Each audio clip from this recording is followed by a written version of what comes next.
Gir સોમનાથના વેરાવળમાં double murder કેસમાં હવે મોટો ખુલાસો થયો છે।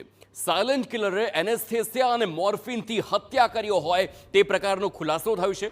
લૂંટના ઈરાદે હત્યા કરનારો સિરિયલ કિલર સકંજામાં આવ્યો। મૃતકના પરિવારજનોએ સાયલેન્ટ કિલરને કડક સજાની માંગ કરી છે। હત્યારાને ફાંસી અને આજીવન કેદની સજા આપો તેમ મૃતકના પરિવારજનોની માંગ છે। સાંભળીએ।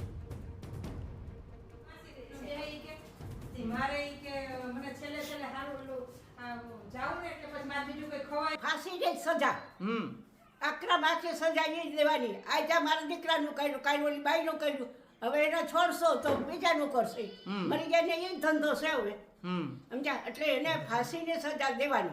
तो मैं चाहती हूँ उसको उम्र कैदी हो। मैं ये भी नहीं चाहती कि उसकी मतलब उसको फांसी हो, क्योंकि फांसी में तो इंसान 10 मिनट घुट के मर जाएगा, लेकिन उम्र कैद में क्या चीजें होती हैं कि उसको भी पता चले कि अपने परिवार में कोई किसी सदस्य के बिना कैसे रहा जाता, उसका मम्मी भाई बहन के बिना वो कैसे जिएगा पूरी उम्र। તો ધરપકડ બાદ વેરાવળ પોલીસે આરોપીને સાથે રાખીને ઘટનાનું રિકન્સ્ટ્રક્શન કર્યું અને હત્યાના કેસને લગતા વધુ પુરાવા મેળવવા તપાસ હાથ ધરી।